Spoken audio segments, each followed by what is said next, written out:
Hi, welcome once more in our program, Rebuilding Family Foundation Academy. This program is part of a branch of Family Health, Life Skills, and Career Development, which comes to you each and every week with one purpose and one intention. How can we add value, knowledge to ourselves?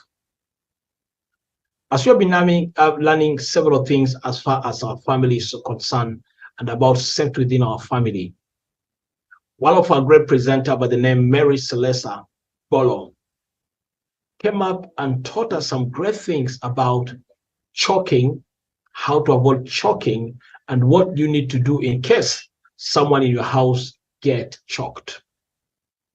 Join us right now and learn about choking and what we ought to do in case choking has taken place.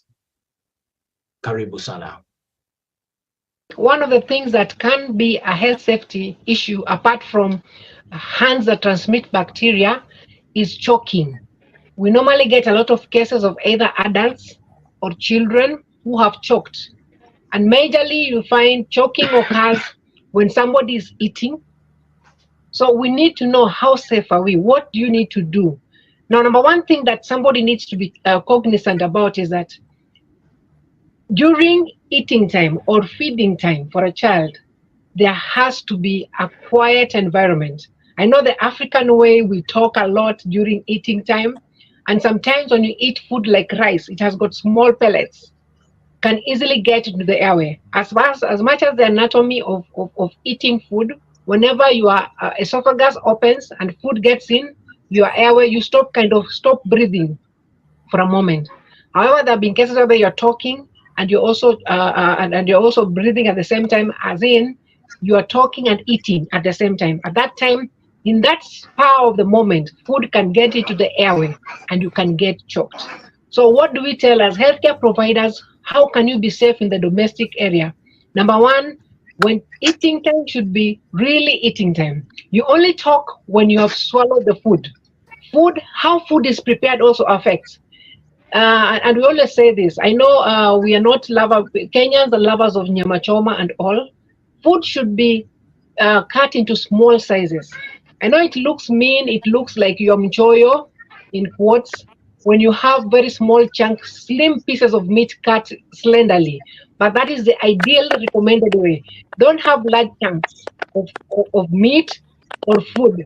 Make sure they are chopped in small pieces and well cooked so that they are soft, so that somebody doesn't have to struggle with swallowing. Another thing, make sure that the temperature of the food, the environment that in which you're eating in is very safe. So it's very important that we observe that during eating time and how we mix the food at the same time so that in the end you do not get choked at the same time.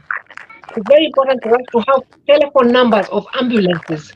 You need at least in your phone contact to have an ambulance that you can easily call so that in case of an emergency at home, you can call in, they can respond and take you to the nearest hospital. Because some kind of choking, if it's not relieved at a very fast rate, it can lead to death.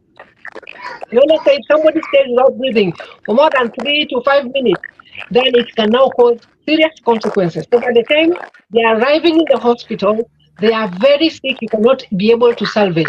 And they end up to respiratory arrest that at times can lead to death or can lead to further damage and cause other multiple organ failure, which can be costly at the same time, can be costly in terms of financial, in terms of your quality of life in the end. So very important.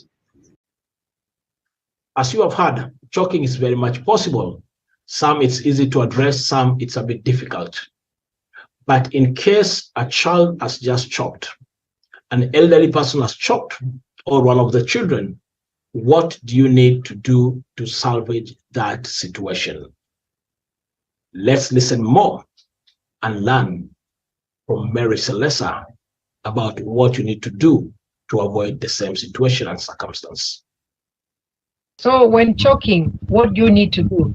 Number one, we have got different stages, or rather signs and symptoms that you know somebody is choking.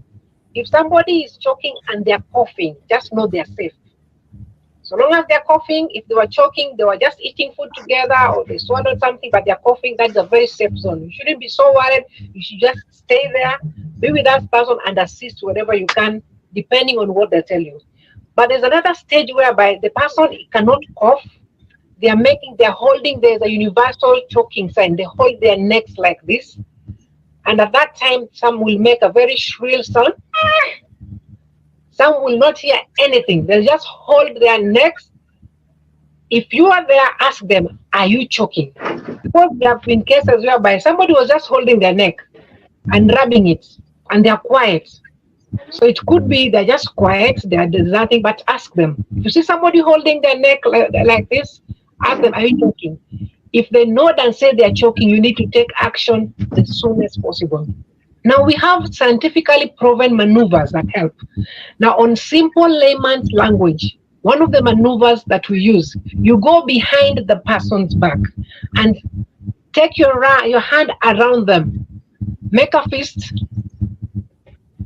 between the belly button and where the diaphragm and where the symphysis, for a better English word, where the ribs end. There is a point at where the ribs end and the belly button. Put your hand and make a thrush, upward thrush.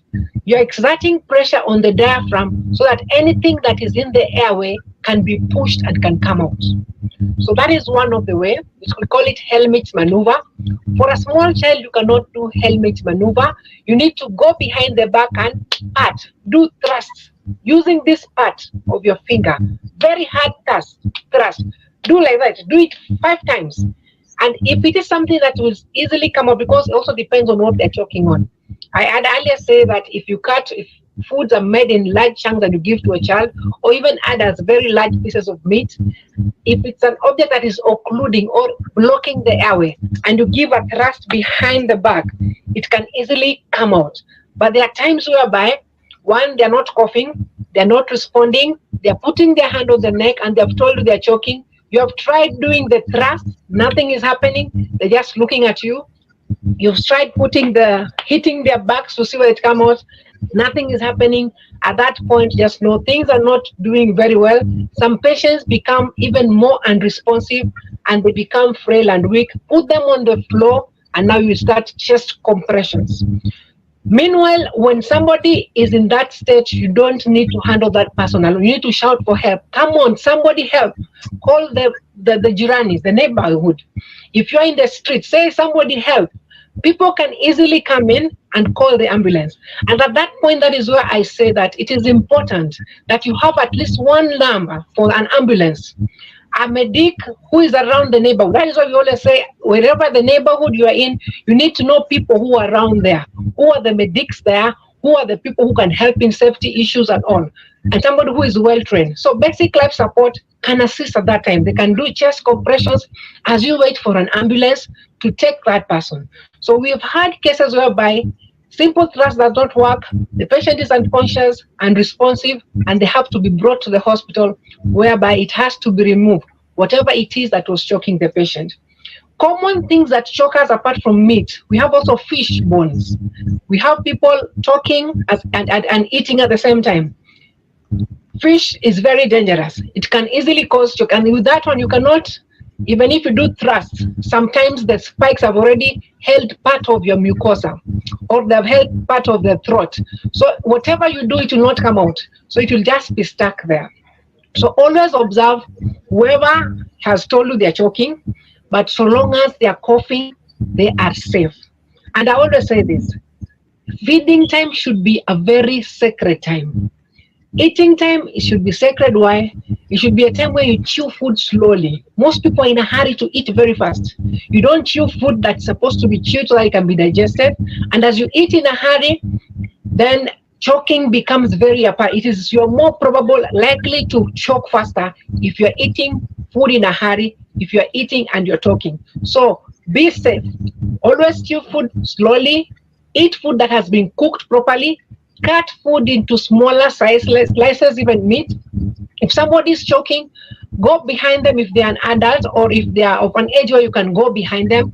Do a thrust on the abdomen between the belly button and the end of the ribs. If it's not working, they are still not responding, you have been trying, that is a person you should not handle yourself alone. Call for help. And I think Kenyans are very good in responding. Just shout somebody help. Have a phone number of an ambulance, have neighbors whom you know can assist, then the patient should be rushed to the nearest hospital. Because again, when airway is compromised, you get respiratory distress. And at that time, there has to be a surgical intervention. Subscribe to our YouTube channel. Rebuilding Family Foundation. Not only that, if you need to get more information about this subject matter, on our YouTube channel, we have a whole episode about safety. Join, like, subscribe, and learn. And much more than that, forward the same to your friends that each and every home may enjoy safety. God bless you. Good day, good night, good evening from Rebuilding Family Foundation.